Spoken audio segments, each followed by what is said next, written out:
Bismillahirrahmanirrahim. Assalamualaikum warahmatullahi wabarakatuh.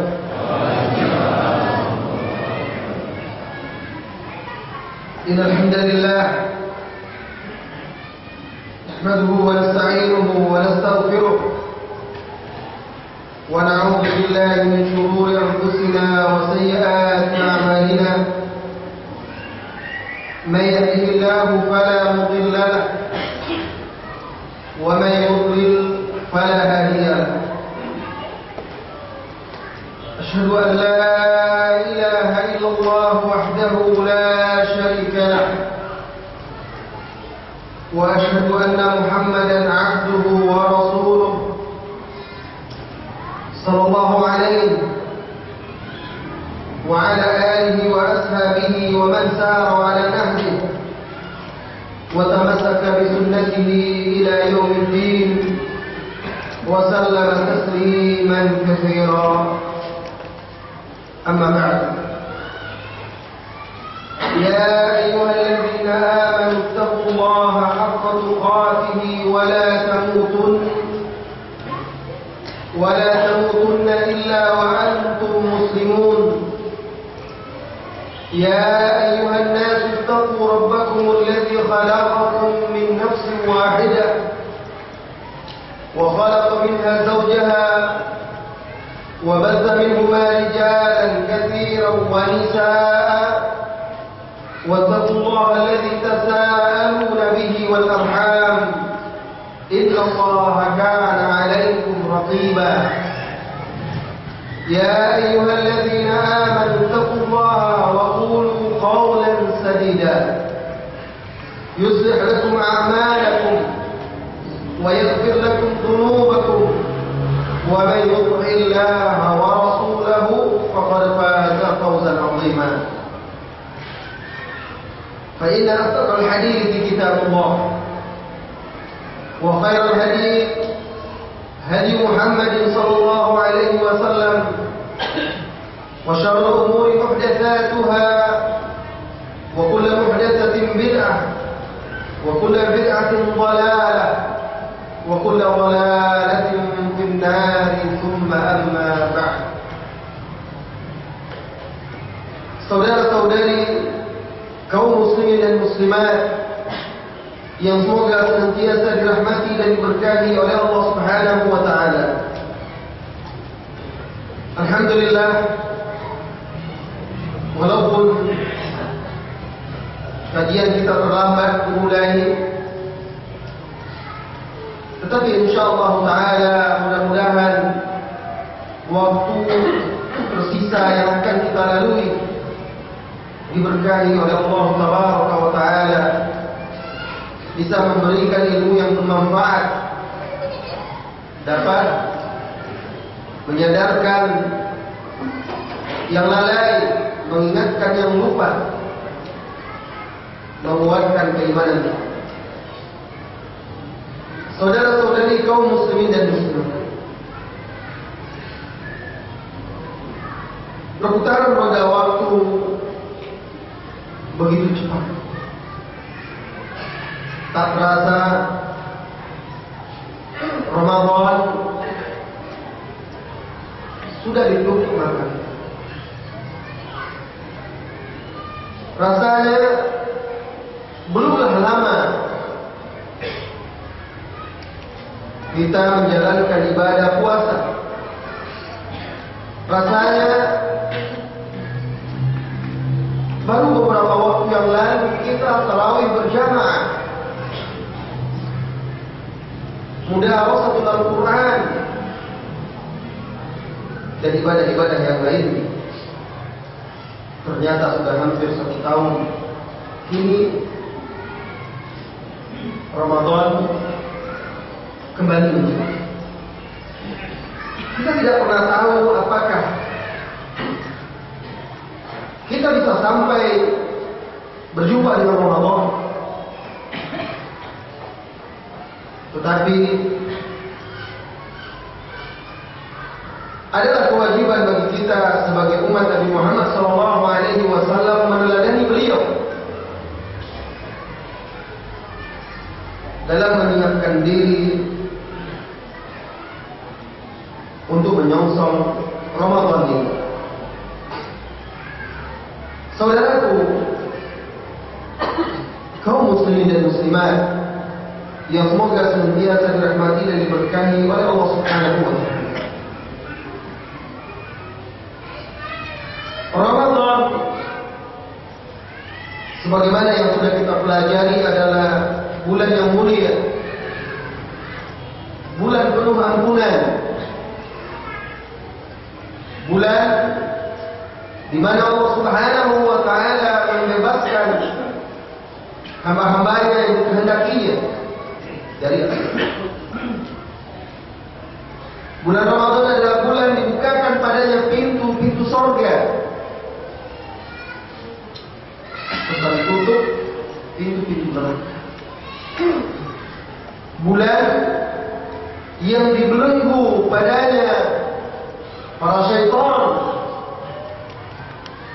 bulan di mana orang-orang yang menginginkan kebaikan dipanggil dan diseru agar mereka berlomba-lomba untuk meraih keutamaan Ramadan. Bisa kita dapatkan di dalam hadis Nabi. Bahkan setiap tahun menjelang Ramadan kita membacanya, kita mempelajari, kita mendengar. Kita tidak membahas tentang keutamaan bulan Ramadan. Anda, wahai saudaraku, saudariku, bisa mendapatkannya di buku-buku para ulama. Tetapi di sisa waktu kita ingin berbicara tentang bagaimana agar Ramadan kita ini, jika Allah berikan kita usia yang panjang, kesehatan, kesempatan, benar-benar bisa menjadi Ramadan terbaik dalam hidup kita jika dia adalah Ramadan saat ini. Kita ingin Ramadan ini betul-betul bisa menjadi pelebur dosa. Kita ingin Ramadan ini betul-betul bisa menjadi pembuka pintu surga bagi kita. Untuk itu, wahai saudaraku, wahai saudariku, kita harus membekali diri kita. Adalah Nabi kita yang mulia sallallahu alaihi wasallam di bulan Sya'ban menjelang Ramadan, beliau meningkatkan ibadahnya lebih dari bulan-bulan yang sebelumnya. Lihat apa kata Aisyah radhiyallahu anha, istri beliau, di dalam hadis yang diriwayatkan oleh Imam Al-Bukhari. Aisyah menceritakan, kana Nabi sallallahu alaihi wasallam yasumu Sya'ban kullahu illa qalil. Adalah Nabi sallallahu alaihi wasallam berpuasa Sya'ban seluruhnya kecuali sedikit. Di dalam riwayat lain, di dalam lafaz lain, itu juga diriwayatkan oleh Imam Al-Bukhari. Aisyah radhiyallahu anha juga menceritakan bahwa beliau tidak pernah melihat Rasulullah sallallahu alaihi wasallam banyak berpuasa di bulan selain bulan Ramadan seperti beliau berpuasa di bulan. Ada apa? Kenapa di bulan Sya'ban beliau banyak berpuasa dibandingkan bulan-bulan lain seperti bulan Ramadan? Ada dua jawaban. Jawaban yang pertama, jawaban langsung dari Rasulullah sallallahu alaihi wasallam. Ketika beliau ditanya tentang hal itu, kenapa beliau banyak berpuasa di bulan Sya'ban, beliau menjawab, "Dzaka syahru yaqulu anhu katsirun minan nas." Itu adalah bulan yang banyak manusia lalai. Adalah bulan Bulan Sya'ban memiliki kemuliaan. Rasulullah menjelaskan di bulan Sya'ban itu diangkat amaliyah 1 tahun. Dan beliau ingin amalan beliau diangkat dalam keadaan berpuasa. Ini tuh alasannya kenapa beliau banyak berpuasa di bulan Sya'ban. Yang kedua, jawaban yang dijelaskan oleh para ulama. Para ulama menyimpulkan hikmahnya. Kenapa beliau banyak berpuasa di bulan Sya'ban? Di antara ulama yang menjelaskannya adalah Ibnu Rajab Al-Hanbali. Di dalam kitab Al-Qawaidul Ma'arif beliau menjelaskan ibadah-ibadah sunnah sebelum atau sesudah ibadah fardu fungsinya adalah penyempurna untuk ibadah fardu. Coba lihat, beliau membandingkan dengan sunnah rawatib. Salat sunnah rawatib, qabliyah dan ba'diyah yang mengiringi salat fardu.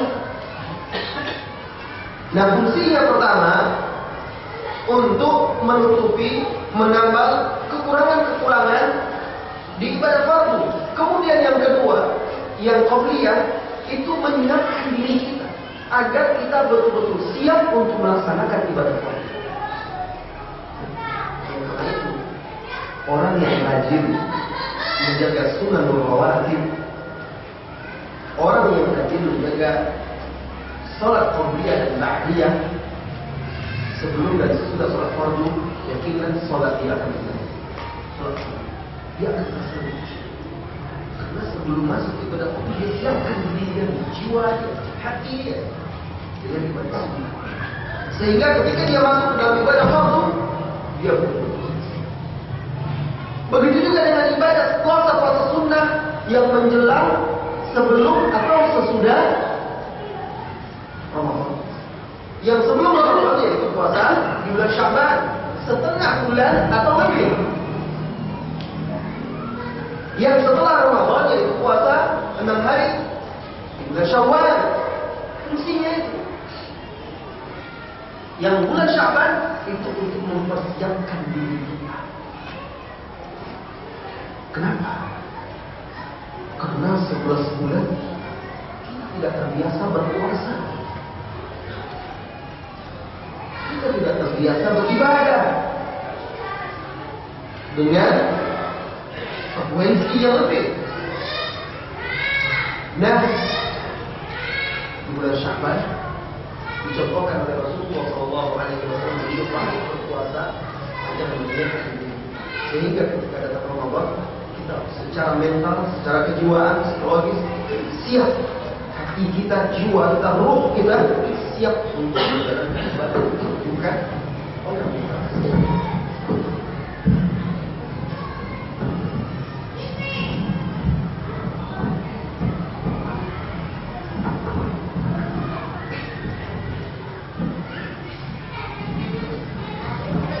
Ini yang ditambahkan di ayat kasih nanti. Jadi perkara pertama yang mesti kita siapkan sebelum memasuki Ramadan ini, wahai ikhwan akhwat, saudara-saudari kaum muslimin dan muslimat, menyiapkan diri kita dengan meningkatkan ibadah, mendekatkan diri lebih dekat kepada Allah sebelum, sebagaimana yang dicontohkan oleh Rasulullah SAW. Dan tidak ada ibadah-ibadah khususnya kecuali puasa di bulan Sya'ban itu. Dan ingat, puasa ini puasa setengah bulan Sya'ban, bukan pertengahan bulan Sya'ban. Beda. Setengah bulan Sya'ban berarti setengah atau lebih. Kalau pertengahan bulan Sya'ban berarti nisfu Sya'ban, 1 hari saja di tengah bulan Sya'ban. Itu tidak ada contohnya dari Rasulullah SAW. Karena hadis-hadisnya dhaif dan sebagiannya adalah, bahkan kebanyakan hadis-hadisnya adalah maudhu' atau palsu. Saudara-saudari kaum muslimin dan muslimat, yang menjadi permasalahan seorang muslim di bulan Ramadan itu sering kita merasakan semangat kita luntur dan kendur di pertengahan jalan.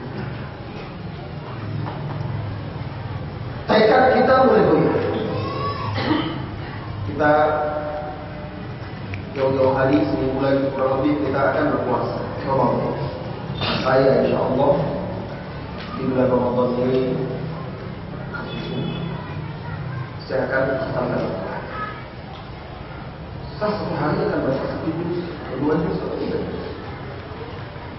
Saya akan baca itu, dan segala macamnya, sudah disiapkan rencananya. Di minggu pertama rajin semangat, kedua, ketiga, mulai begitu. Setengah juz sudah selesai. Nah, apa sebenarnya? Kenapa kok sering kali manusia seperti itu? Karena kita memaksakan pada diri kita ibadah-ibadah yang kita tidak terbiasa, sehingga jiwa kita cepat letih, nafsu kita cepat jemu dan bosan. Tapi kalau bulan masalah itu habis Ramadan, bulan-bulan berikutnya seolah mereka sama seperti Ramadan saja. Karena roh yang mereka ibadati di bulan Ramadan juga adalah roh yang mereka ibadati di bulan Syawal, Dzulqa'dah, Dzulhijjah, Muharram dan seterusnya. Sehingga tidak berbeda. Ada apa kita? Syawal, Dzulqa'dah, Syawal masih ada semangat Ramadan. Dzulqa'dah sudah mulai berkurang, Dzulhijjah, Muharram seperti tahun. Ketika akan memulai lagi, kita tidak terbiasa. Kita tidak terbiasa sholat tahajud. Bagaimana dia akan istiqomah sholat tarawih? Dia mulai di bulan puasa. Mungkin hanya minggu-minggu pertama dia bersemangat. Biasanya. Kita tidak terbiasa membaca Al-Quran banyak, berlomba-lomba, berjus-jus. Lalu kita paksakan di bulan Ramadan untuk menghatamkan setiap 10 hari 1 Al-Quran. Berat. Kita tidak terbiasa berzikir pagi dan petang selama ini. Bulan Ramadan mau kita paksakan. Makanya sekalipun itu bulan Ramadan, jangan ada kata nanti di bulan Ramadan saya akan berubah. Tidak, walaupun belum datang Ramadan, sudah siapkan diri dari sekarang. Mulai. Jangan ada kata kunci. Ya kalau Anda sampai Ramadan. Jika tidak, oleh karena itu pegang teguh wasiat Abu Bakar, jadikan itu sebagai prinsip. Idza amsayta fala tantazir as-sabah wa idza asbahta fala tantazir al-masa. Kalau engkau di petang hari jangan tunggu besok. Kalau engkau berada di pagi hari jangan tunggu sampai petang. Selagi sekarang ada bisa ingin memulainya, sudah berniat bertekad lakukan. Jangan tunggu nanti. Sekarang mulai baca Quran. Biasakan diri. Dia akan bisa istiqomah. Karena kita memaksakan pada diri kita ibadah yang berat dan tidak terbiasa. Oleh karena itu amalan yang paling dicintai oleh Allah Subhanahu wa Ta'ala itu bagaimana ini? Yang sedikit tapi berdiri terus rutin. Kenapa Anda sedikit membaca Al-Quran?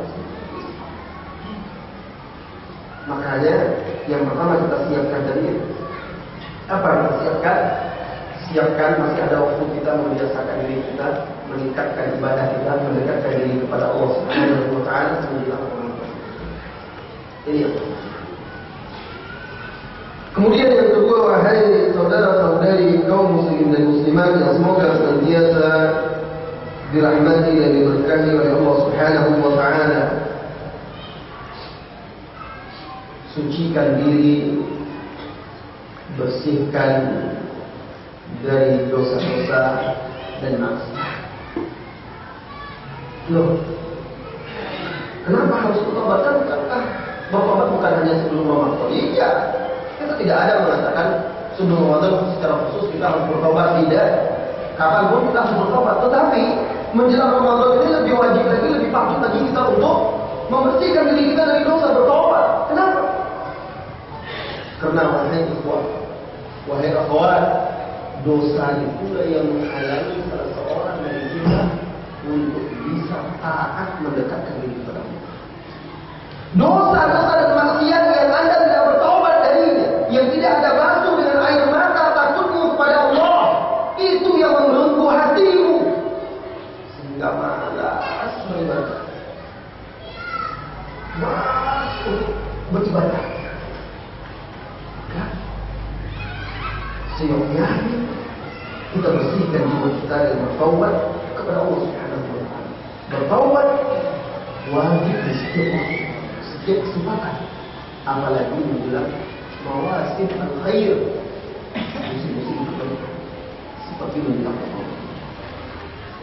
Allah Subhanahu wa Ta'ala berfirman, "Wa ma asabakum min musibatin fabima kasabat aydikum wa ya'fu."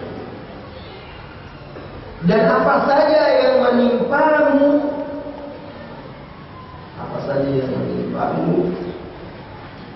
adalah karena perbuatan dosa-dosa dan maksiatmu, dan Allah maafkan lebih banyak lagi. Terkadang seseorang itu, wahai saudariku, wahai saudaraku, berbuat dosa, berbuat maksiat, dia tidak lihat Allah memberikan hukuman kepada dia. Saya melakukan yang aman-aman saja. Dia lupa azab yang diberikan oleh Allah itu bukan hanya yang nampak oleh mata saja. Bisa jadi salah satu hukuman yang diberikan oleh Allah dipalingkan dia dari kesalahan, dari kesalahan. Itu untuk hati. Dan ini lebih berbahaya lagi dari hukuman zahir.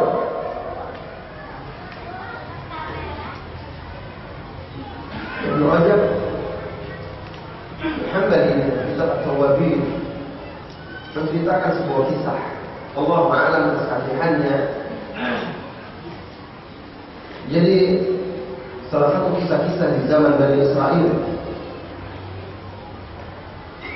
ada seorang laki-laki di zaman Bani Israel yang sering berbuat maksiat, tapi dia tidak merasakan dirinya dihukum oleh Allah Subhanahu wa Ta'ala. Lalu dia berkata, "Ya Rabb, asaituka, fala tu'akhidni." Aku bermaksiat kepadamu, wahai Rabb, wahai Tuhan, tapi Engkau tidak menghukum. Maka Allah wahyukan kepada salah seorang nabi-nabi di zaman Bani Israel. Dan zaman Bani Israel banyak nabi-nabi, agar mengatakan kepada orang ini, sesungguhnya Allah telah menghukumnya, dengan menjauhkannya dari, memalingkan hatinya dari ibadah. Dan ini dirasakan oleh orang-orang yang berbuat maksiat. Rahasianya apa? Karena maksiat melemahkan keimanan, mengurangi keimanan. Ketika nyala keimanan itu redup di dalam hatimu, semangat untuk taat, dorongan motivasi untuk beribadah kepada Allah, maka wajib kita bersihkan diri kita dari dosa dan maksiat. Saudara-saudari kaum muslimin dan muslimat yang semoga senantiasa dirahmati dan diberkahi oleh Allah Subhanahu wa Ta'ala.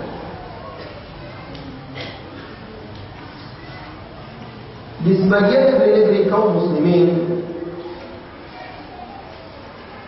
banyak atau tidak sedikit kaum muslimin juga menyongsong Ramadan dengan mensucikan diri, tetapi dengan cara yang lain yang tidak dicontohkan oleh Rasulullah SAW. Dan ingat, setiap perkara yang tidak dicontohkan, diajarkan, diperintahkan oleh Rasulullah SAW lalu dianggap oleh manusia bisa mendekatkan mereka kepada Allah, lalu mereka lakukan, pasti akan menimbulkan Allah yang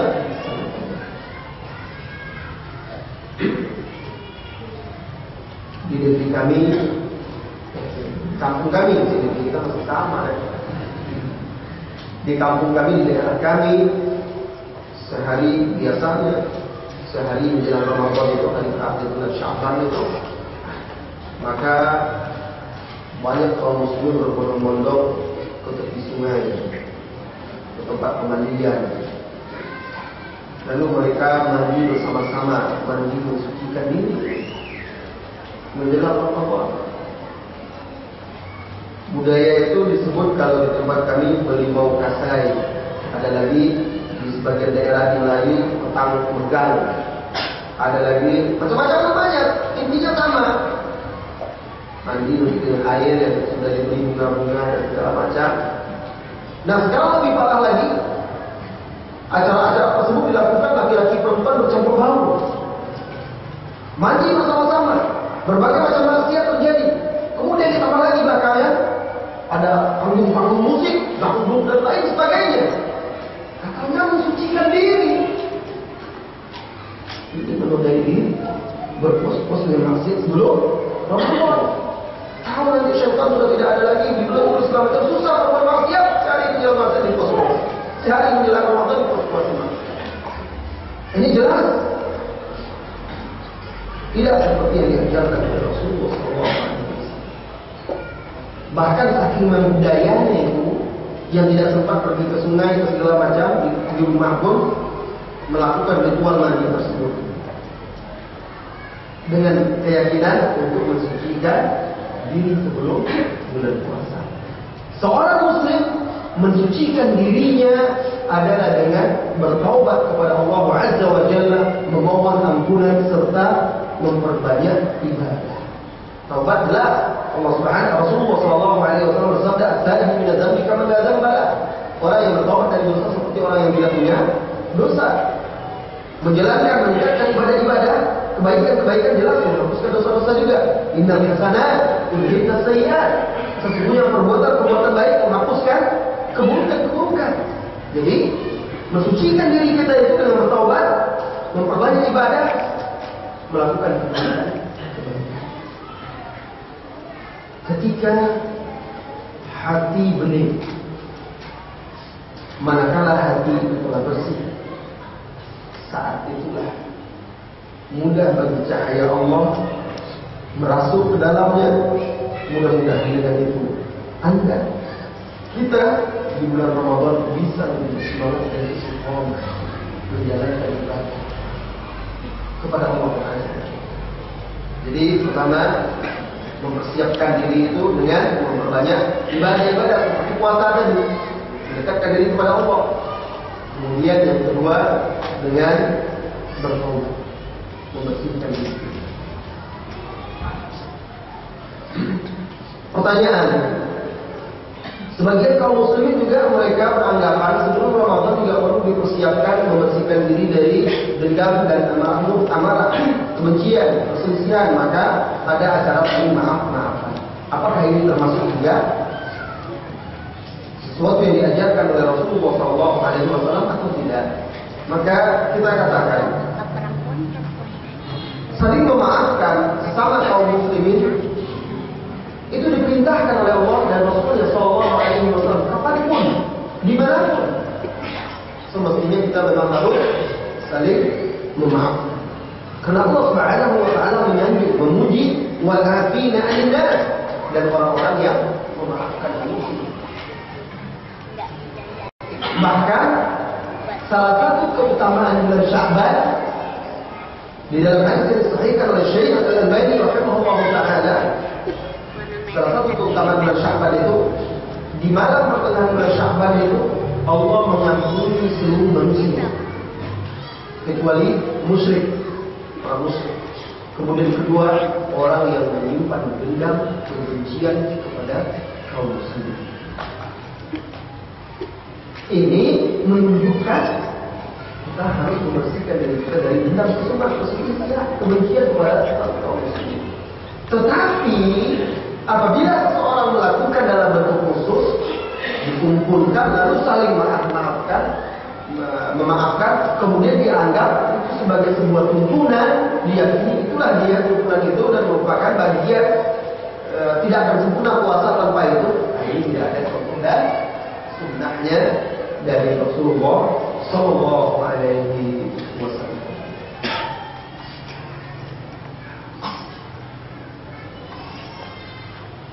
baik kita lanjutkan agar Ramadan kita kali ini betul-betul bermanfaat, berguna, dan membuahkan ampunan serta surga. Apa lagi yang harus kita lakukan? Yang keberapa lagi? Ketiga.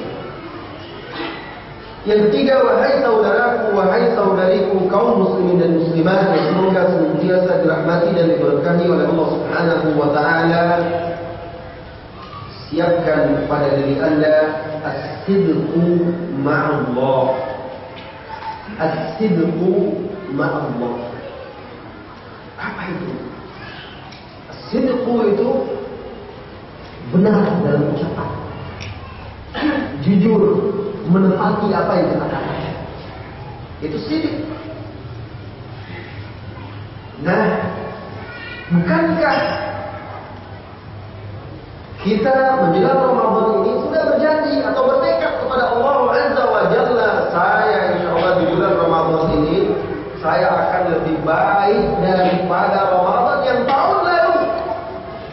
Tahun lalu saya tidak berhasil mengatakan Al-Quran kali ini, tidak ada main-mainnya. Tahun lalu saya tidak serius terawih berjamaah di masjid, pergi berjamaah terawih ke masjid, sholat, tapi kadang minum teh dan kopi saja di belakang. Apalagi kalau yang dibaca ayat-ayat panjang, ketika tinggal sedikit lagi perkiraan baru berdiri takbir. Sekarang tidak lagi. Saya akan betul-betul bersungguh-sungguh. Ini janji.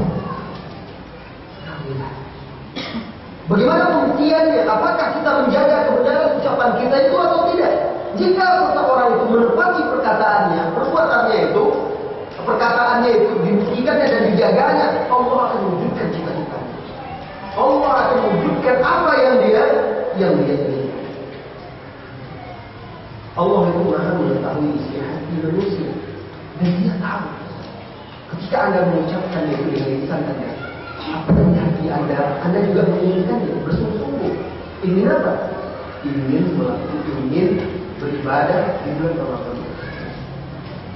Sebuah contoh dari kehidupan bangsa. Barangkali Anda pernah mendengar kisah. Ada seorang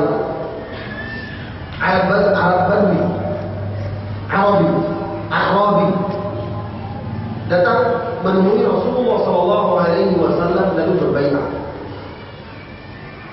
berbaiat untuk beriman kepada Allah dan Rasul serta berjihad bersama Rasulullah SAW dalam suka dan duka. Diterima oleh Rasulullah SAW baiat dengan wahai saudara-saudara. Sampai suatu ketika Rasulullah SAW pergi berperang dan dia ikut berperang, berjihad bersama Rasulullah SAW. Selesai dalam peperangan tersebut, kaum muslimin mendapatkan rampasan perang. Lalu Rasulullah membagi rampasan perang tersebut, salah satunya untuk orang ini. Ketika diberikan harta kepada dia, dia bertanya, "Mahal ya Rasulullah? Apa ini wahai Rasulullah?" Rasulullah menjawab, "Ini adalah rampasan perang bagian untukmu." Laki-laki ini berkata, "Ma li hadza tabi'tuka? Ma li hadza tabi'tuka?" Bukan karena harta ini aku mengikutimu ya Rasulullah. Aku mengikutimu karena aku ingin berjuang bersamamu. Lalu leherku ini ditembus oleh panah di medan perang dan aku gugur karena itu. Dia mengikuti dalam keadaan lehernya ditembus panah. Rasulullah SAW berkata kepada dia, In tusaddiqillah yusaddiq. Jika engkau membenarkan, membuktikan, memegang janjimu kepada Allah Subhanahu wa taala, itu Allah akan benarkan, wujudkan keinginan. Hingga datanglah peperangan yang berikutnya. Pria ini berikutnya. Selesai peperangan, Rasulullah SAW mencari-cari orang ini. Kemudian Rasulullah SAW perintahkan para sahabat mencarinya. Laki-laki ini tergeletak, berlumur darah, lehernya tembus oleh pedang. Datang Rasulullah SAW. Rasulullah SAW. Ahuwahu, apakah ini dia orangnya yang berjanji begini ketika itu? Bala ya Rasulullah, benar wahai Rasulullah. Kata sahabat yang lain. Apa kata Rasulullah SAW? Saddaqullah, saddaqah. Dia benar dalam perkataannya kepada Allah, maka Allah menunjukkan kebenaran. Anda ingin mendapatkan apa? Ampunan, surga. Anda ingin mendapatkan ketakwaan dari Ramadan itu. Benarkah Anda berjanji akan beribadah, taat, menjadi istiqamah? Tidak. Pegang teguh itu. Allah tahu isi hati Anda. Apakah benar atau betul?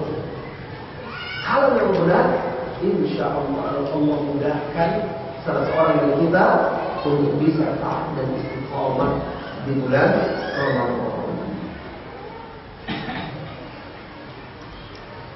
Saudara-saudari kaum muslimin dan muslimat yang semoga senantiasa dirahmati dan diberkahi oleh Allah Subhanahu wa taala. Perkara yang ketiga, bekal kita menyongsong Ramadan, yaitu bertekadlah untuk memanfaatkan, menggunakan waktu yang Anda miliki sebaik-baiknya. Di bulan puasa ini, di bulan Ramadan, wahai saudara-saudariku, waktu kosong kaum muslimin itu banyak. Pekerjaan mereka juga udah biasanya kantor-kantor memberikan keringanan jam masuk, jam istirahat. Mulai dari anak sekolah sampai orang bekerja. Bahkan ibu-ibu di rumah juga mendapatkan keringanan di bulan puasa apa? Kalau biasa pagi-pagi udah siap-siap masak untuk makan siang, sore dan segala macam, sekarang dia bisa lebih santai untuk menyiapkan pembukaan dan masak untuk malam, nanti makan malam. Jadi sebenarnya banyak waktu kosong kaum muslimin di bulan Ramadan. Nah, kalau tidak dimanfaatkan dengan baik, kalau tidak ada tekad dan keinginan, tidak ada azam untuk menggunakannya, maka dia akan terbuang percuma dan itu akan dihisab, diminta pertanggungjawaban di hadapan Allah Subhanahu wa taala. Saudara kaum muslim, para ulama-ulama itu, ulama besar, mereka tidak mau menyia-nyiakan waktu. Adalah Abu Ishaq As-Sabi'i rahimahullah ta'ala, beliau pernah berkata, ya ma'syar syabab, wahai para pemuda. Ini semua ini bukan wahai para pemuda, kalau siapa yang sanggup maka menikahlah, bukan itu. Dengarkan dulu. Ya ma'syar syabab, dan mirip itu, wahai para pemuda, iltanimu syarabakum, manfaatkan, gunakanlah masa muda kalian, maksudnya kekuatan kalian, waktu dan kesempatan kalian. Wa inni wallahi la aqra'u fi layla alfa ayat. Demi Allah, aku ini dalam satu malam membaca 1000 ayat. Imam Abu Ishaq As-Sabi'i. Wa inni la aqra al-Baqarah fi rak'ah. Aku salat malam membaca surah Al-Baqarah itu dalam satu. Karena dia betul-betul menggunakan kesempatan itu sehingga mereka tidur sedikit sekali. Apalagi di bulan Ramadan ini 1000 ayat, bayangkan. Jangan Anda bayangkan amal yang kesalahan itu berapa ayat paling cuma? Itu 1000 ayat. Dia dalam Baqarah, dia bacanya dalam satu rakaat. Kita saja satu juz, bukan satu rakaat. Satu sholat tarawih itu 11 rakaat, satu juz berapa saja? Padahal itu ada istirahat-istirahatnya. Ini satu rakaat Al-Baqarah, 2 juz seperempat. Dibaca. Dia sampaikan itu kepada para pemuda untuk memotivasi mereka agar senang memanfaatkan itu. Imam Syafi'i rahimahullah taala kata muridnya Ar-Rabi' bahwa dia pernah menginap beberapa malam di rumah Imam Syafi'i dan dia lihat Imam Syafi'i hanya tidur sedikit sekali, sedikit tidur. Dia memanfaatkan waktunya. Paling-paling tidurnya di sepertiga terakhir setelah selesai sholat. Karena Imam Syafi'i membagi waktu malamnya menjadi 3. Itu di luar Ramadan. Kalau di luar Ramadan dia lebih fokus lagi membaca Al-Quran. Sepertiga yang pertama beliau jadikan untuk menulis ilmu, mencatat, mempelajari, mengkaji, menelaah. Sepertiga yang berikutnya beliau salat. Sepertiga yang berikutnya beliau istirahat. Jadi sedikit sekali waktu istirahat beliau. Anda barangkali berpikir, oh itu ulama-ulama terdahulu beda, alamnya beda Ustaz. Dulu mereka tidak ada Piala Dunia, sekarang orang ada Piala Dunia. Anda mau siapa? Ini ulama-ulama kita. Syekh Abdul Aziz bin Baz rahimahullah ta'ala. Kalau Anda mengira zaman Imam Syafi'i terlalu jauh untuk dicontoh, rasanya tidak relevan untuk zaman sekarang, ya. Syekh Abdul Aziz bin Baz rahimahullah ta'ala, beliau ini sehari semalam itu tidurnya tidak lebih dari 4 jam. Kalau bulan puasa semakin banyak tidur orang. Yang biasanya 8 jam bisa jadi 12 jam sendiri. Syekh bin Baz rahimahullah ta'ala ini istrinya bercerita sebagaimana dinukilkan oleh Syekh Abdul Karim Al-Khudair.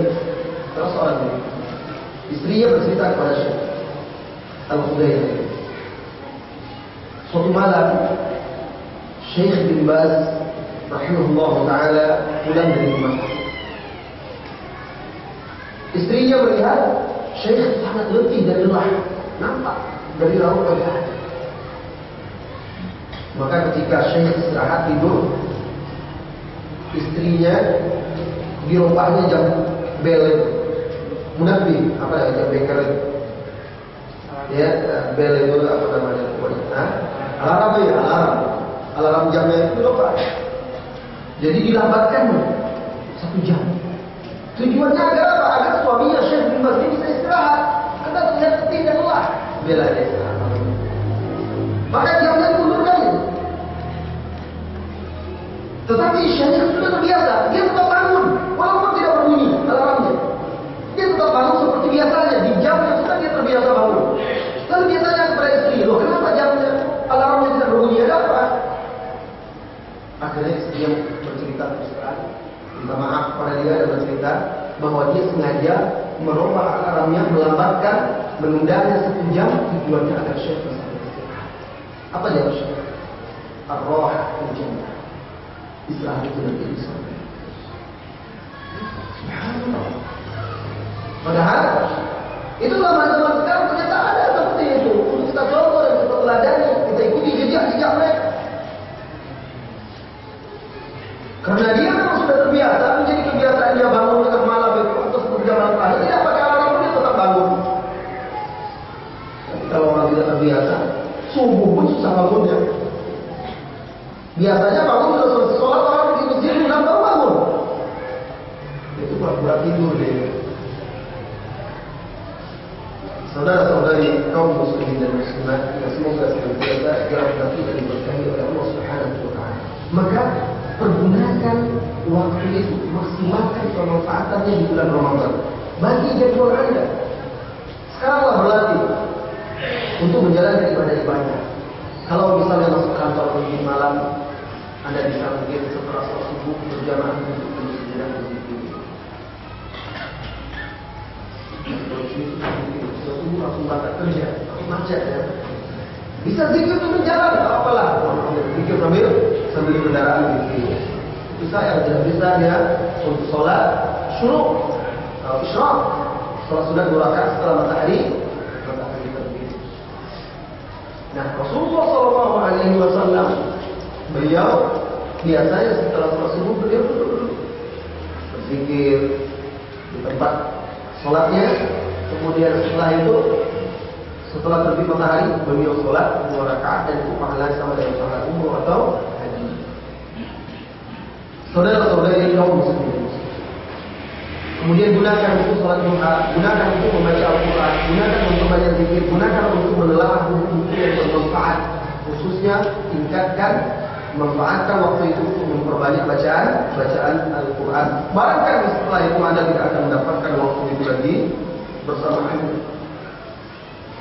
Saudara-saudari kaum muslimin dan muslimat yang semoga senantiasa dirahmati dan diberkahi oleh Allah Azza wa Jalla. Yang berikutnya yang berapa? Yang kelima ya. Yang kelima saya menyebutkannya tidak secara urut. Jadi yang kelima ini bisa jadi dia di awal, tidak ada masalah. Yang kelima, siapkan diri Anda dengan ilmu tentang ahkam Ramadan. Tentang ahkam Ramadan wa ma yata'allaqu biha wa ma yata'allaqu biha, serta apa yang berkaitan dengan Ramadan. Bagaimana mempersiapkannya? Belajar. Kalau ada kajian-kajian tentang fikih Ramadan, datangi. Bagaimana menyiapkan diri membekali dengan ilmu tentang ahkam Ramadan? Bertanya kepada ahlinya. Membaca buku-buku ulama. Alhamdulillah buku-buku ulama sudah banyak diterjemahkan. Buku-buku fatwa Ramadan, kemudian buku-buku sifat puasa Rasulullah SAW. Pelajari, baca. Agar ibadah itu sesuai dengan tuntunan Rasulullah SAW. Ada wahai saudari wanita muslimah, ada hukum-hukum yang khusus bagi Anda terkait bulan Ramadan. Pelajari itu. Bagaimana seorang wanita haid di bulan Ramadan? Apa hukum yang berkaitan dengannya? Bagaimana wanita yang nifas?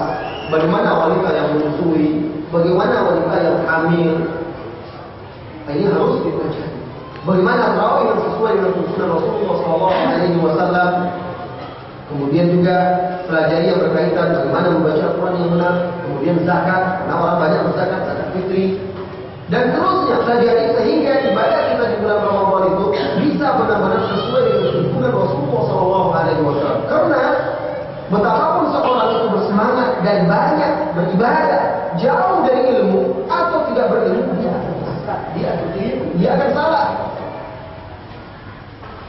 Maka wajib kita mempelajari fikih Ramadan. Saudara-saudari kaum muslimin dan muslimat yang semoga senantiasa dirahmati dan diberkahi oleh Allah Subhanahu wa taala. Yang berikutnya, kebiasaan kaum muslimin di bulan Ramadan yang tidak baik. Jadi ada kebiasaan kaum muslimin di bulan Ramadan yang tidak baik yang wajib dihindari. Antara lain berfoya-foya di bulan Ramadan. Bentuknya banyak foya-foya. Seperti dalam makanan. Anda tahu, wahai saudara-saudari, kenapa menjelang Ramadan dan di bulan Ramadan harga barang-barang pokok naik? Diikuti oleh yang lain. Karena tingkat konsumsi kebutuhan kaum muslimin meningkat. Belanjanya lebih banyak. Itu salah satu penyebabnya. Tapi kalau dia biasa saja, seharusnya kan puasa itu kan menahan diri. Rupanya menahan dirinya hanya di siang hari saja. Setelah itu dia puas-puas, memuaskan dirinya. Jadi hakikat siang itu, hakikat puasa itu kita harus paham. Coba lihat, telah dari Rasulullah SAW, Rasulullah membuka dengan apa? Ada tamar, rutok. Rasulullah berbuka dengan rutok.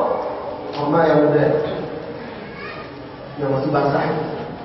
Kalau tidak ada rutok, beliau berbuka dengan tamar. Kalau tidak ada, beliau dengan air putih. Bahkan beliau mengatakan fa innahu tahur, karena sesungguhnya air putih itu suci lagi mensucikan. Itu saja. Setelah itu mau makan, tapi tidak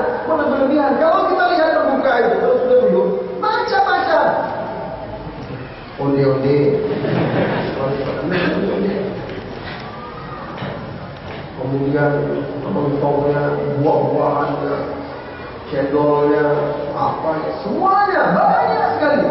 Yang korbannya, yang juga yang ini, suaminya, apa, semuanya lengkap. Setiap semuanya ada memiliki.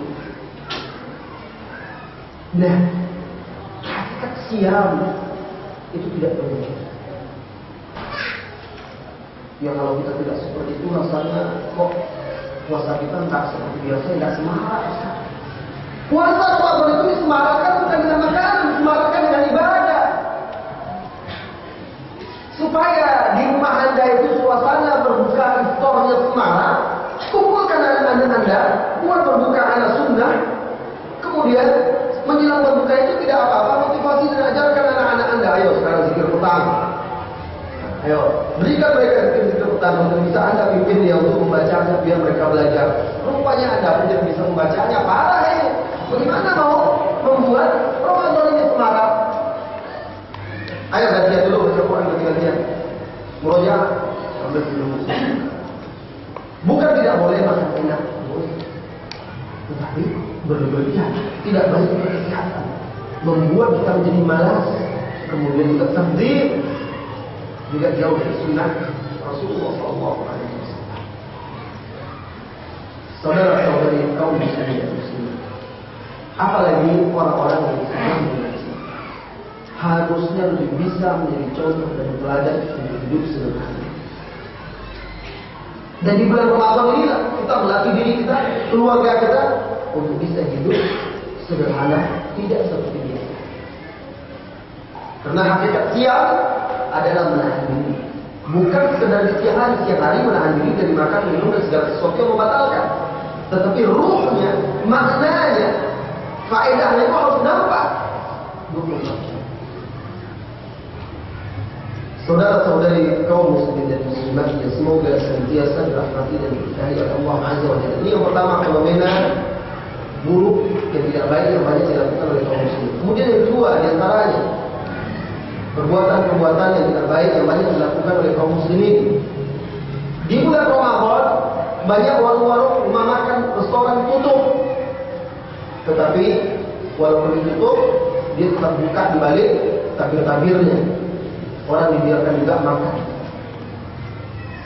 Nah, ketahuilah wahai saudara-saudari kaum muslimin dan muslimat, ibadah puasa, ibadah yang sangat istimewa, berbeda dari ibadah-ibadah yang lain. Bahkan Allah di dalam hadis qudsi sendiri mengatakan, "As-sawmu li wa ana ajzi'u bihi." Puasa itu adalah milikku dan aku langsung yang membalasnya. Pertanyaannya, apakah sholat bukan milik Allah, bukan milik Allah? Apakah umroh, apakah haji, apakah sedekah, zakat, baca Quran bukan untuk Allah? Semuanya untuk Allah. Tetapi puasa ini punya keistimewaan sendiri. Apa? Dalam ibadah puasa itu ada pelajaran at-tajarrud al-kamil, betul-betul memurnikan diri kita untuk Allah Subhanahu wa taala. Bisa saja dia bersembunyi di balik restoran yang ditutup pintu-pintunya itu dengan kain, warung-warung makan itu. Ya Allah Subhanahu wa taala Maha tahu. Pemilik warung jika dia muslim dia harus bertakwa dan takut kepada Allah. Dan yang makan itu kalau dia muslim, dia harus takut dan bertakwa kepada Allah Azza wa Jalla. Allah Maha tahu. Dan puasa adalah rukun Islam. Rasulullah SAW bersabda di dalam hadis Abdullah bin Umar yang diriwayatkan oleh Bukhari dan Muslim, "Buniyal Islam ala khamsin." Islam itu ditegakkan di atas 5 fondasi, 5 perkara, 5 tiang. Salah satunya adalah shaum Ramadan. Kalau seandainya itu rusak, itu salah satu tiang penyelenggaraan juga itu rusak. Berarti dia juga rusak agama yang sendiri. Dan ini fenomena yang banyak terjadi. Begitu juga para pekerja dengan alasan tidak tahan, tidak kuat, dengan seenaknya minum, berbuka dan segala macam di hadapan kaum muslimin. Tidak menghargai agama Allah, tidak menghargai bulan suci Ramadan, tidak menghargai kaum muslimin yang berpuasa. Maka wahai kaum muslimin dan muslimat, mari agungkan syariat Allah, muliakan syariat Allah, karena mengagungkan syariat Allah memuliakannya termasuk bagian dari ketakwaan. Kemudian yang ketiga, Di antara fenomena-fenomena yang tidak baik yang banyak dilakukan oleh kaum muslimin di bulan puasa. Banyak wanita-wanita muslimah mengaku menahan dirinya dari lapar dan dahaga, tetapi dia membiarkan kaum laki-laki berbuka dengan menyantap paha dan belahan dadanya. Tidak menutup aurat. Hakikat dari puasa itu adalah intinya ketakwaan. Takwa itu artinya menjalankan perintah Allah, menjauhi larangannya. Sebagai wanita dia berpuasa, tetapi dia masih bertayangan di jalanan dengan mengumbar aurat, tidak menutup aurat, tidak berjilbab, tidak berhijab. Harus kita pahami, hakikat puasa itu adalah ketakwaan, menjalankan perintah. Sebagian lagi ada dia berpuasa tetapi tidak sholat. Ada lagi yang dia berpuasa mengaku menahan dirinya di lapar dan dahaga, tetapi dia sudah berbuka dengan apa? Dengan memakan daging-daging bangkai-bangkai saudaranya, mengunjing, menggibah. Ini tidak bertakwa, tidak takut kepada larangan Allah Azza wa Jalla. Kenapa bisa seperti ini? Karena tidak membekali diri dengan ini, tidak membekali kasihan. Karena bagi sebagian kaum muslim puasa itu adalah adat istiadat, karena dia lahir sebagai seorang muslim di tengah keluarga muslim yang tiap tahunnya menjalankan ibadah puasa seperti sebuah muslim, maka dia itu bergembira berpuasa sekedar kebiasaan, bukan sebagai sebuah ibadah untuk mengembangkan diri kepada Allah Azza wa Jalla. Jadi apakah pantas dikatakan seseorang itu berpuasa sementara matanya jelalatan juga melihat aurat-aurat wanita yang haram baginya, baik di alam nyata ataupun di televisi?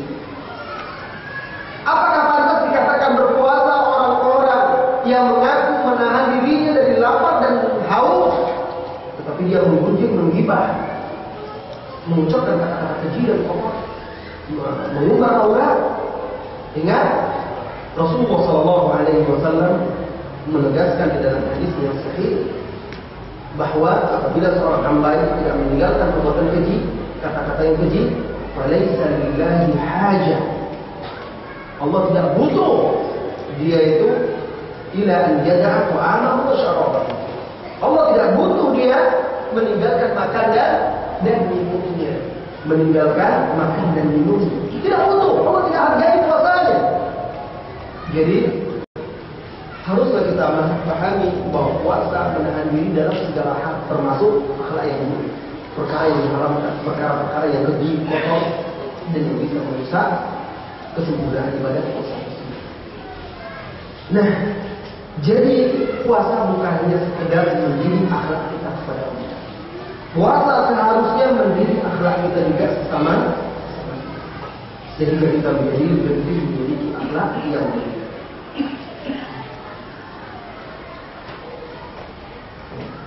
Saudara-saudari kaum muslimin dan muslimat, ya semoga senantiasa dirahmati dan diberkahi oleh Allah Azza wa Jalla. Baiklah, kita masuki bekal yang terakhir. Bekal terakhir, karena kita terlambat tadi mulai, kita harus tanya jawab setelah itu. Bekal terakhir yang mesti kita siapkan menjelang Ramadan ini, wahai saudara-saudariku, ketahui hati manusia itu berada di antara jari jemari. Yuqallibuha kaifa yasha atau kaifa syaa.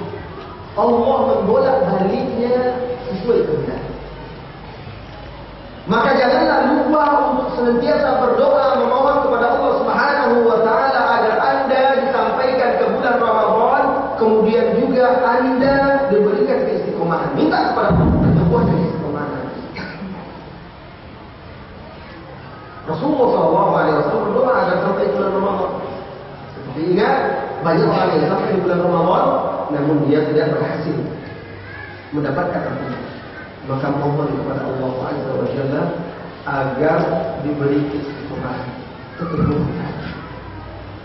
Karena hanya Allah. Anda bagaimanapun Anda bersemangat, bagaimanapun Anda kuat, bagaimanapun Anda telah membuka diri Anda dengan taubat, kemudian membekali diri Anda dengan sidq ma'allah, membekali diri Anda dengan azam dan tekad untuk memanfaatkan waktu dan seterusnya. Tapi kalau Allah tidak menghendaki, Allah tidak memberi hidayah, Allah tidak memberi taufik, Anda tidak akan bisa berbuat. Lihat di dalam hadis ini diriwayatkan oleh Imam Muslim. Bukankah Rasulullah SAW menceritakan ada orang yang beramal dengan amalan ahlul jannah, wa inna rajula la ya'malu bi amali ahli jannah. Sesungguhnya seseorang itu benar-benar beramal dengan amalan ahli surga, hatta la yabqa bainahu wa bainal jannah, sehingga tidak tersisa antara dia dengan surga itu kecuali sedikit. Orang yang melihat semuanya sampai-sampai mengira ini termasuk calon penghuni surga. Begitu taatnya dia, begitu rajinnya. Tetapi Allah tidak menghendaki. Ternyata di Lauhul Mahfuz sudah tertulis bahwa dia adalah penghuni neraka. Wa qad sabaqahu kitab. Berubah akhirnya, berpaling. Wa ya'mal bi amali ahli nar. Pada akhirnya dia beramal dengan amalan ahli neraka, lalu dia masuk. Dia minta kepada Allah istiqomah. Jangan sampai seperti orang yang sudah menenun, memintal benangnya, lalu ditenunnya, kemudian ketika hampir selesai dia urai lagi. Wala takunu kallati naqadat ghuzlaha. Jangan engkau seperti seorang wanita yang menenun tenunannya. Setelah disempurna, dia urai sendiri. Dan hanya Allah yang bisa memberikan hidayah taufik. Minta kepada Allah Subhanahu wa taala petunjuk, minta hidayah, minta ketakwaan hati, minta keistiqomahan di atas agama Allah Subhanahu wa taala. Dengan itu wahai saudara-saudariku, mudah-mudahan kita semua bisa meraih. Dengan itu Ramadan itu benar-benar bisa menyebabkan kita memasuki salah satu pintu di surga yang dikhususkan untuk orang-orang yang berpuasa, yaitu bab Ramadan. Saudara-saudari kaum muslimin, ada waktu setengah jam ke depan kurang lebih kita akan gunakan itu bertanya jawab. Silakan tulis pertanyaan dan ajukan ke depan. Khususnya pertanyaan terkait Ramadan ya, terkait puasa dan Ramadan. Adapun pertanyaan-pertanyaan selain itu, kalau ada waktu tersisa baru. Jadi kita akan pilih pertanyaan seputar Ramadan. Pertanyaan yang pertama, bagaimana cara puasa Sya'ban? Syukran. Afwan. Cara berpuasa bulan Sya'ban, ya puasa sudah, puasa saja setiap hari ada berpuasa. Malam niat puasa, makan sahur puasa. Setiap hari ada berpuasa. Sanggupnya berapa? Sanggup 10 hari silakan. Sanggup 20 hari silakan. Sanggup 5 hari silakan. Yang jelas Rasulullah banyak berpuasa di bulan Sya'ban. Tetapi tidak boleh berpuasa sehari atau 2 hari sebelum Ramadan. Itu dilarang oleh Rasulullah SAW. Berpuasa mendahului Ramadan dengan berpuasa sehari atau 2 hari. Kecuali orang yang sudah terbiasa melakukan puasa sunnah bertepatan sehari atau 2 hari sebelum Ramadan itu, dan dia boleh puasa sunnah, silakan dia berpuasa. Tapi kalau dia tidak biasa melakukan puasa sunnah, tidak boleh. Jadi sehari atau 2 hari sebelum Ramadan tidak ada lagi puasa sunnah.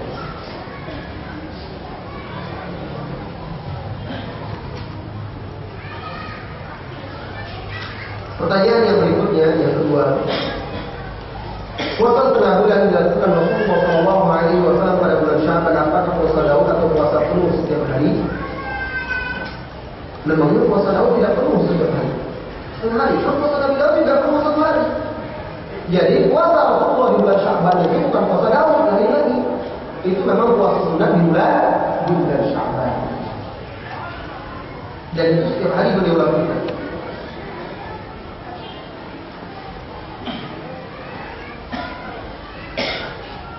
Pertanyaan yang ketiga, Assalamualaikum warahmatullahi wabarakatuh. Ustaz, mohon nasihat dan penjelasannya. Beberapa waktu yang lalu Anda dikirimin SMS sama teman. Isi SMS tersebut meminta maaf atas dosa-dosa yang pernah ia lakukan. Karena sebentar lagi menjelang Ramadan, yang Anda tanyakan, apakah perkara-perkara ini pernah dicontohkan oleh para sahabat ketika menjelang bulan Ramadan sehingga Tadi sudah kita jelaskan secara khusus menjadikan sebelum Ramadan itu sebagai ajang untuk saling maafkan secara khusus, itu tidak ada dicontohkan. Karena maafkan itu kan kapan saja. Tetapi kalau ada orang menyampaikan minta maaf kepada Anda, ya jawab saja, ya saya sudah maafkan. Jauh sebelum ini, insya Allah saya sudah maafkan. Tidak ada masalah karena kita tidak ada niat mengkhususkan waktu tersebut. Tetapi perbuatan yang seperti itu tidak ada dicontohkan oleh Rasulullah SAW.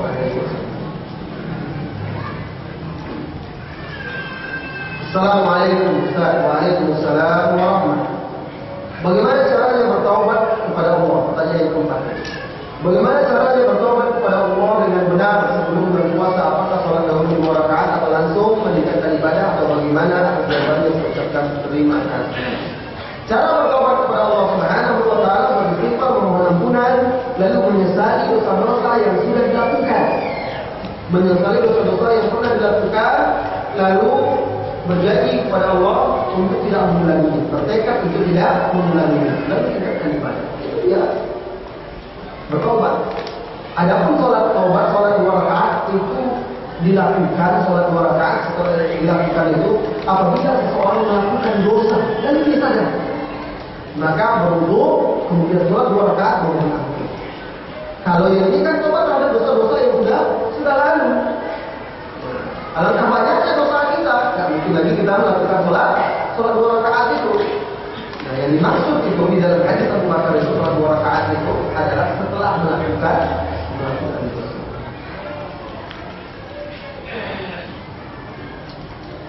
Menjelang bulan Ramadan, kaum muslimin di masjid-masjid sering diadakan pawai obor keliling kampung perumahan sambil baca sholawat dan lain-lain. Apakah ini ada hubungannya sesuai sunnah? Ini pertanyaan yang berbeda. Kalau ditanyakan seperti itu, silakan dibaca hadis Rasulullah SAW, dibaca apa saja yang dilakukan oleh Rasulullah SAW di bulan Sya'ban dan Ramadan. Jadi yang dilakukan oleh Rasulullah di bulan Sya'ban ini ada beberapa. Pertama tadi berpuasa setengah bulan Sya'ban atau lebih. Kemudian yang kedua, Rasulullah SAW mengingatkan kaum muslimin. Ini seperti juga mengucapkan tahniah, memberitahukan, menyampaikan isyarat kabar gembira kepada kaum muslimin tentang kedatangan bulan Ramadan. Kemudian Rasulullah sebelum itu Rasulullah menganjurkan kaum muslimin untuk melihat hilal, melakukan ruqyah. Ini dari Rasulullah juga. Sebelum itu diajaknya kaum muslimin untuk melihat hilal. Kemudian kalau datang hilal sebelumnya, beliau ajarkan beliau membaca doa, Allahumma ahlilahu alaina dan seterusnya. Jadi itu yang dilakukan oleh Rasulullah SAW di bulan Sya'ban di bulan Ramadan. Tidak ada yang lainnya. Tidak ada kisah riwayat yang baik, apalagi yang sahih, bahwa para sahabat melakukan obor pawai keliling sambil sholawatan di kota Madinah menjelang Ramadan. Itu tidak ada dicontohkan, dan sebaik-baik petunjuk adalah yang diajarkan oleh Rasulullah SAW. Ya Ustaz, ini kan dalam rangka bergembira, betul bergembira. Rasulullah menyampaikan kabar gembira, tapi bergembira dengan cara yang benar, diridhoi oleh Allah Subhanahu wa taala.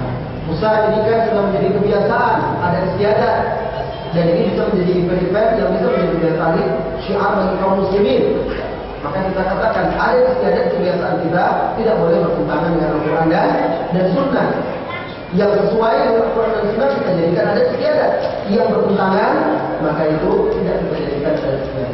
Coba kita lihat berapa dana yang dihabiskan terbuang untuk membuat obor, acara itu dan lain sebagainya.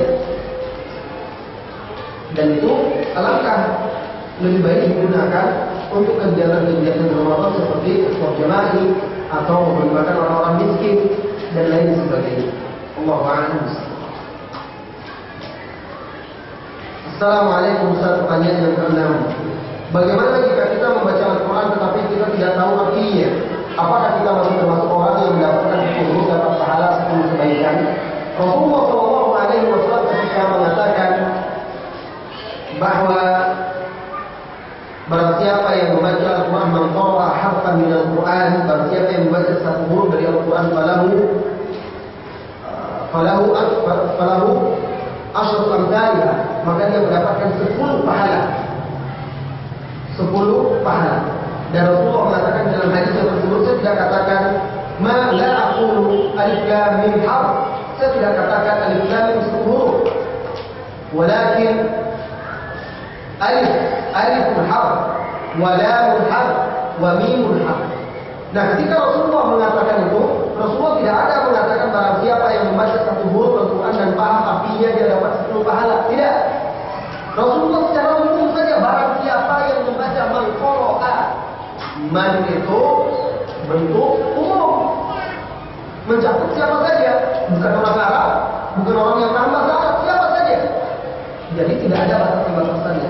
Siapa saja yang membaca Al-Quran walaupun dia tidak paham artinya, maknanya, dia baca dengan ikhlas, insya Allah dia dapat pahala. Setiap satu hurufnya itu 10 pahala. Kalau alif lam, alifnya 1 huruf, lamnya 1 huruf, mim 1 huruf, berarti dia dapat 30 pahala. Itu berapa banyak huruf yang ada. Jadi jangan bersedih, walaupun anda tidak paham, tetap dapat pahala. Kalau anda lebih paham, itu nilai plus lagi. Anda bisa membacanya dengan tadabbur, sehingga anda bisa tafa'ul. Jadi bisa mengikuti emosi anda, hati anda bisa mengikuti ayat-ayat tersebut. Pertanyaan yang kedua, apakah puasa yang batal karena disengaja boleh diganti setelah bulan Ramadan? Puasa yang dibatalkan dengan sengaja tanpa uzur tidak ada penggantinya. Tapi penghapus dosanya adalah dengan bertobat mohon ampun kepada Allah Azza wa Jalla. Adapun mengqadha'nya tidak ada lagi. Mengqadha' itu sudah ditetapkan hukum-hukumnya siapa saja di dalam Al-Quran dan hadis. Orang yang tidak punya uzur sengaja dia merusak membatalkan puasanya, yang ada adalah ancaman azab dari Allah Azza wa Jalla sebagaimana disampaikan oleh Rasulullah SAW dalam hadisnya. Jadi wahai saudara-saudariku, tidak ada qadha bagi pengganti bagi orang yang sengaja merusak puasanya kecuali bertobat, beristighfar, mohon ampun kepada Allah Azza wa Jalla. Yang kedelapan, Ustaz, bagaimana dengan salah satu kelompok kaum muslimin yang sudah menetapkan satu Ramadan yaitu pada tanggal 28 masa ini? Mereka itu menghitung dengan sesuai sunnah, bukan Ustaz. Rasulullah SAW pernah menetapkan berbulan-bulan sebelum Ramadan sudah menetapkan jatuhnya awal Ramadan. Tidak. Rasulullah SAW mengajarkan kepada kaum muslimin, mengajak kaum muslimin untuk melakukan ru'yah. Ru'yatul hilal, dan itu dia sunnah. Ya, itu dia sunnahnya. Melihat hilal, barang siapa yang melihatnya datang bersaksi. Kalau kesaksian diterima, maka itulah dia waktu berpuasa. Jika tidak, maka ikuti keputusan yang diputuskan oleh pemerintah. Di dalam hadis yang diriwayatkan oleh Imam Tirmidzi, An-Nasa'i, Al-Baihaqi dari Aisyah radhiyallahu anha, Rasulullah sallallahu alaihi wasallam bersabda, "As-shaumu yawma tasumun wal fitru yawma tuftirun." Saat kalian berpuasa adalah waktu berpuasa bersama jamaah kaum muslimin, mayoritas kaum muslimin yang memiliki pemimpin yang sah, itu maksudnya. Dan itu dijelaskan oleh Aisyah radhiyallahu anha. Dan begitu juga saat kalian Idul Fitri. Imam Tirmidzi ketika membawakan hadis ini, dia mengatakan wa alaihi jama'atu min ahli ilmi. Imam As-Sindi di dalam Hasyiah juga menjelaskan bahwa, dan termasuk Syekh Al-Albani di dalam silsilah sahihah menjelaskan, dalam ibadah-ibadah jamaiyah yang sifatnya melibatkan banyak kaum muslimin seperti puasa dan Idul Fitri, tidak dipakai pendapat individu maupun kelompok-kelompok. Yang menjadi tolak ukur adalah ketetapan pemimpin kaum muslimin.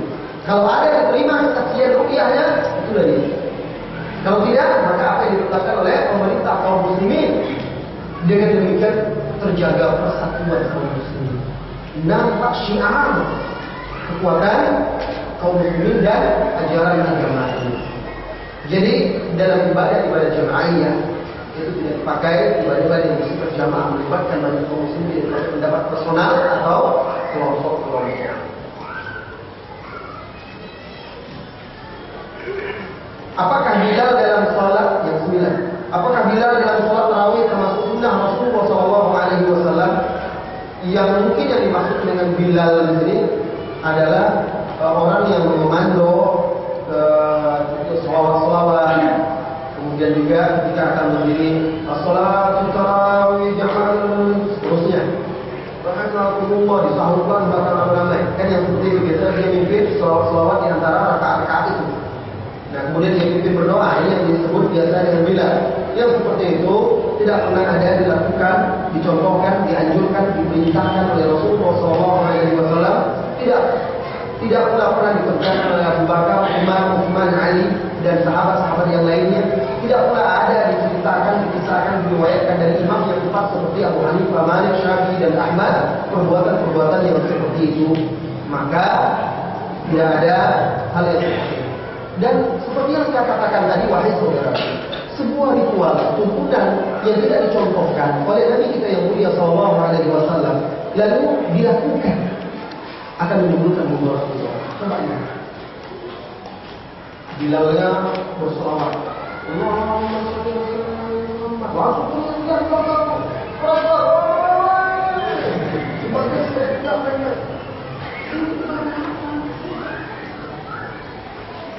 Berselawat itu ibadah. Bahkan kita tidak boleh mengeraskan suara kita terhadap Nabi Sallallahu Alaihi Wasallam. Masih baca baik kalau berselawat. Nah berselawat itu kan ada tempatnya.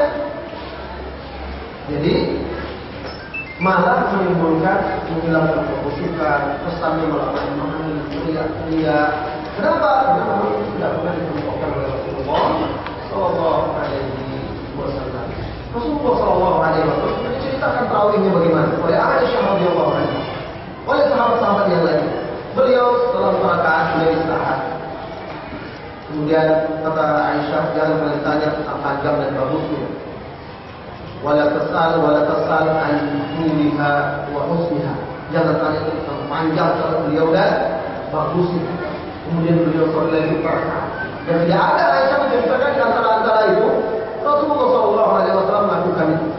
Yang ada diriwayatkan itu setelah witir beliau membaca Subhanal Malikil Quddus. Tidak ada. Itu memang ada zikirnya. Beliau sendiri membacanya. Di sela-sela rakaat tarawih itu apa yang dilakukan terserah. Anda mau berdoa silakan bebas. Mau berdoa, mau baca Quran, mau diam saja tidak apa. Mau berzikir silakan. Zikir yang tidak ditentukan bilangan dan waktu serta tempatnya silakan ada. Nah jadi tidak ada bacaan-bacaan khusus apalagi di kalau gitu sepi aja dong sholatnya tidak semangat. Ini kan kita bukan supporter. Ngapain teriak-teriak di masjid? Kita memang beribadah kepada itu dengan khusyuk. Jangan memelankan suara atau berhenti kepada Allah Subhanahu wa Ta'ala.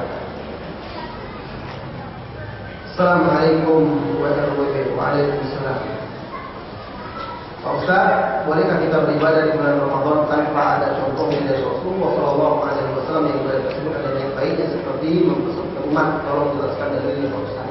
Di bulan Ramadan ataupun di luar bulan Ramadan kita seharusnya beribadah yang sesuai dengan apa yang dicontohkan oleh Rasulullah Sallallahu Alaihi Wasallam. Loh, kok gitu? Oh iya, saudara, ibadah itu bukan papan kanvas. Anda bebas memainkan kuas Anda melukis apa saja, tidak. Ibadahku itu bukan ketika Anda mau, saya mau ibadah begini-beginilah, kita niat terbaik kalau itu Anda buat ibadah. Tidak, kalau itu apa gunanya diutus Nabi dan Rasul? Apa gunanya diutus Al-Quran? Gunanya diutus Al-Quran, gunanya diturunkan Al-Quran, diutusnya Nabi dan Rasul untuk membimbing umat manusia mendekatkan diri kepada Allah Azza wa Jalla. Saudara-saudari kaum muslimin, suatu suku di kota Madinah di zaman tabi'in. Ketika itu tampaklah seorang laki-laki sholat sunnah dan dia lebihkan sholat sunnah itu. Tidak seperti biasa yang dikerjakan oleh Rasulullah SAW. Ditegur oleh salah seorang imam kaum muslimin di zaman itu, yaitu Sa'id ibn Musayyib atau ada yang menyebutnya Ibn Musayyib. Orang itu menjawab ketika ditegur, dinasihati bahwa dia tidak boleh melakukan itu karena Rasulullah SAW tidak melakukan. Apa kata orang itu? Saya kan hanya sholat. Ayu'adzibuni Allah bisalah. Innama ana usalli. Saya ini kan sholat. Apakah Allah akan mengazab saya karena sholat? Saya ini kan baca Al-Quran. Saya ini kan melakukan ibadah yang tujuannya mempersatukan kaum muslimin. Saya ini kan cuma berdoa, berzikir. Apa Allah akan marah pula sama saya? Kalau gitu marah. Dijawab oleh Imam Sa'id bin Musayyib rahimahullah ta'ala, tidak. Allah tidak mengazabmu karena engkau melakukan salah. Ya, orang sholat kok diazab. Orang baca Quran kok dihukum, tidak. Walakin Allah akan tetapi Allah yu'adzibuka, yu'aqibuka. Allah mengazabmu, Allah menghukummu limukhalafatika Rasulullah sallallahu alaihi wasallam. Karena engkau menyelisih Rasulullah. Karena engkau tidak mengikuti Rasulullah sallallahu alaihi wasallam. Jadi seorang muslim tidak boleh melakukan ibadah. Maksud kedua ibadah. Kecuali yang diperintahkan oleh Allah, dicontohkan oleh Rasulullah SAW. Kenapa? Karena ulama semuanya sepakat hukum asal ibadah itu adalah al-haram, tidak boleh dikerjakan, dilakukan, atau haram dilakukan ibadah itu. Loh, haram? Iya, haram dilakukan ibadah itu kecuali ada dalil perintah. Kalau tidak, seenaknya saja orang yang mengetahui agama. Nah, kesepakatan para ulama ini ada dasarnya, yaitu hadis Rasulullah SAW yang diriwayatkan oleh Imam Bukhari dan Muslim dari Aisyah. Man 'amila 'amalan laisa 'alaihi amruna fa huwa raddun. Barang siapa yang melakukan suatu amalan yang tidak ada perintah kami atasnya, jelas tadi bersabda, barang siapa melakukan suatu amalan yang tidak ada perintah kami atasnya, maka amalannya itu raddun atau mardud, ditolak. Tidak diterima oleh Allah. Berarti harus terjadi agar diterima oleh Allah. Dalam lafaz Bukhari, man ahdatsa fi amrina hadza ma laysa minhu fa huwa raddun. Man ahdatsa, ahdatsa itu membuat perkara-perkara baru yang tidak ada contoh sebelumnya. Loh Ustaz, banyak perkara baru yang tidak ada contoh di zaman Nabi. Boleh atau tidak ini? Perhatikan lagi.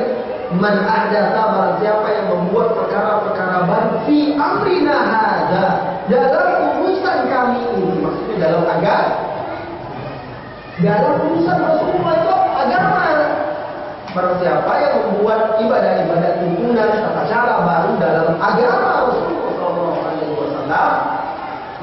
laysa minhu, yang tidak berasal dari agama itu, tidak ada dalam agama itu, bahwa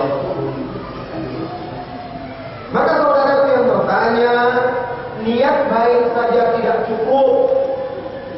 Niat baik harus seiring pula amalan kita itu sesuai dengan keinginan Rasulullah SAW. Apa kata sahabat Abdullah bin Mas'ud ketika menjawab orang yang beralasan seperti itu juga, niat kami kan baik, ma'arud dan illa khairah, ketika mereka menjalankan sesuatu yang tidak pernah dikerjakan oleh Rasulullah.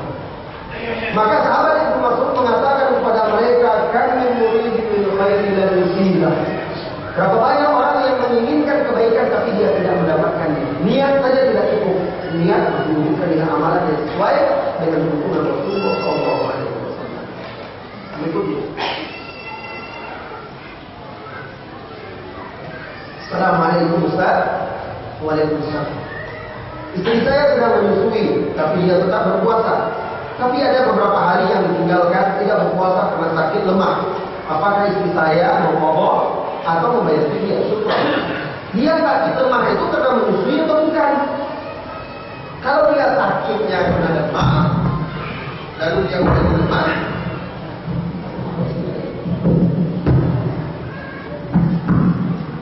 kalau dia sakitnya itu bukan karena menyusui, lemah itu karena demam, atau sakit-sakit yang tidak ada hubungannya dengan menyusui itu, maka dia wajib mengqadha. Karena orang yang sakit itu mengqadha. Jadinya di dalam surah Al-Baqarah itu.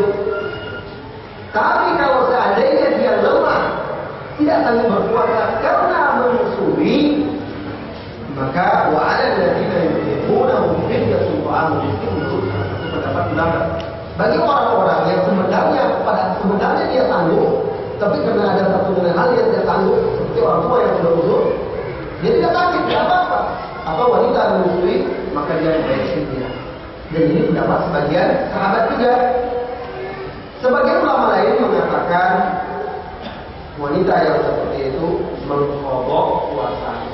Silakan pilih bagi anda pendapat yang anda yakini lebih kuat dasar-dasarnya dan lebih mendekati pada kebenaran serta hati anda tentang untuk melakukan itu.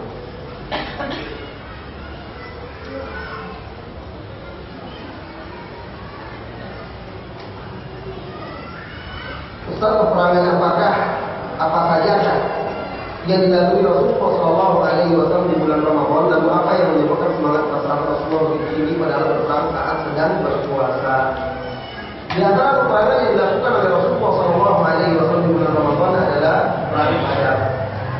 Tetapi ketahuilah wahai saudaraku, yang membuat seseorang itu bersemangat adalah apa? Adalah keimanan. Keimanan itu akan bisa menaklukkan, bahkan menaklukkan gunung-gunung yang tinggi serta terjal. Dengan keimanan seseorang bisa menyeberangi lautan yang sangat luas. Dengan keimanan seseorang bisa melakukan sesuatu dari izin Allah yang tidak mungkin dilakukan oleh manusia. Jadi wahai saudara-saudariku, intinya adalah keimanan. Kemudian di sini juga saya ingatkan, jika kau muslim berperang di bulan puasa, boleh mereka berbuka agar mereka tetap kuat dan itu tidak berdosa. Itu dilakukan oleh kaum muslimin sejak dahulu. Bolehkah setelah azan saat sholat Jumat, sholat qobliyah Jumat? Jumat tidak ada qobliyahnya, wahai saudaraku. Jumat itu bukan sholat zuhur, tidak ada hadis yang menjelaskan bahwa Rasulullah sholat qobliyah Jumat. Setelah azan, setelah azan wajib langsung memulai khutbahnya. Kita wajib mendengar khutbah. Tidak ada sholat qobliyah. Yang dilakukan oleh sebagian kaum muslimin sholat sunnah di antara dua azan itu tidak dicontohkan oleh Rasulullah SAW. Yang ada itu sholat sunnah mutlak. Di dalam Sahih Bukhari, seseorang boleh sholat sunnah berapa dia sanggup, 2 rakaat berapa dia sanggup, sambil menunggu datangnya waktu itu. Pertanyaan yang berikutnya, hukumnya berapa? Kita lagi ya. Assalamualaikum Waalaikumsalam warahmatullahi. Apa hukumnya kita membacakan surat Yasin, tahlil dan berdoa secara berjamaah untuk arwah? Kenapa dibacakan untuk arwah? Arwah itu lebih membutuhkan doa kita agar dia diampuni. Ya Allah, ampunilah dia, rahmatilah dia, kasihlah dia. Lapangkan kuburannya, terangi kuburannya, jadikanlah kuburannya salah satu taman-taman surga. Allahumma sallallahu warhamhu wa'afi wa'afu wa'asibah qalahu wa'afi nujulahu waja'al qawlahu wa'awadu biyahul jannah. Misalnya itu lah. Allahumma sallallahu di qabri, ya Allah temukan dia di kuburannya. Nah, ini doa. Adapun membacakan surat Yasin, kemudian menghadiahkan pahalanya kepada orang itu, sekarang kita tanya dahulu kepada Anda ketika membaca salah satu surah Al-Quran itu dengan niat menghadiahkan pahalanya, Anda yakin Anda dapat pahala? Yakin Anda dapat pahala? Kok bisa Anda menghadiahkannya? Jawabannya tentu tidak, karena dia sudah tahu tidak dapat pahala tidak. Lalu apa yang Anda berikan? Ini bisa itu orang mati itu pahala ya? Kamu ini pahala belum jelas pun pahala entah tidak memberikan dia di surat Al-Quran. Yang kedua, apakah Anda bisa memberikan pahala itu kepada orang lain sebelum waktunya? Tidak bisa, karena pahala itu nanti Allah berikan di hari kiamat sebagai buktinya. Di dalam hadis yang sahih, ada orang-orang yang di hari kiamat datang membawa sholat, membawa zakat dan segala macam, ternyata dia dahulu menzalimi manusia, memakan harta manusia, mencaci, memaki manusia, memukul manusia. Akhirnya pahala dia itu diambil diberikan kepada orang yang dia zalim. Berarti tidak ada hati untuk meninggalkan pahala ketika masih hidup di dunia, karena di akhirat nanti itu ada orang yang pahala dia dipindah kepada orang lain. Bahkan di dalam hadis lain yang diriwayatkan oleh Ibnu Majah, yuta yaumul qiyamah nas, di hari kiamat didatangkan orang membawa amal ibadah seperti gunung tahanan. Kemudian Allah jadikan bagaikan debu yang berpahala. Tidak ada pahala. Apa yang mau dibaginya? Jadi bagaimana mengingatkan pahalanya dikirim kepada si fulan yang sudah berbuat. Pahala kita baru bisa berhak menerimanya nanti di hari kiamat. Ini tidak bisa. Oleh karena itu pendapat yang paling kuat insyaallah taala adalah pendapat seperti yang dijelaskan oleh Imam Ibnu Katsir di dalam tafsirnya ketika menafsirkan surah An-Najm. Dia menukilkan pendapat Imam Syafi'i wa an laisa lil insani illa ma sa'a, bahwa manusia tidak akan mendapatkan pahala apa-apa kecuali dari hasil usahanya. Lalu beliau jelaskan juga pendapat Imam Syafi'i dan murid-muridnya bahwa tidak ada pahala yang bisa dikirim kepada orang yang sudah meninggal kecuali pahala dari anak sedekah jariah, ilmu yang bermanfaat yang tetap terus mengalir kepada orang yang sudah meninggal. Nanti saya dan keluarga besar menyebutkan semua nama arwah keluarga besar kami, dan secara selanjutnya kami ziarah ke makam arwah-arwah tersebut. Ziarah kan ke makam arwah-arwah, ke makam orang itu, ya. Nah, jadi kalau ziarah itu sunnah, disyariatkan. Tapi di sana mengucapkan salam, kemudian berdoa menghadap kiblat, mendoakan orang yang sudah meninggal. Itu saja, tidak membaca Al-Quran karena kuburan bukan tempat membaca. Baik saudara-saudari kaum muslimin dan muslimat, umur sudah dekat, kita cukupkan sampai di sini, mudah-mudahan bermanfaat. Mohon maaf keterlambatan karena sebenarnya keterlambatan karena saya tidak tahu tentang setting waktunya. Yang jelas penerbangan saja sudah sampainya di bandara sudah jam 8. Mustahil bisa sampai jam 9 atau 4. Wassallallahu wasallam ala nabiyyina Muhammad walhamdulillahi rabbil alamin. Subhanallah wa bihamdihi asyhadu an la ilaha illa anta astaghfiruka wa atubu ilaik. Assalamualaikum warahmatullahi wabarakatuh.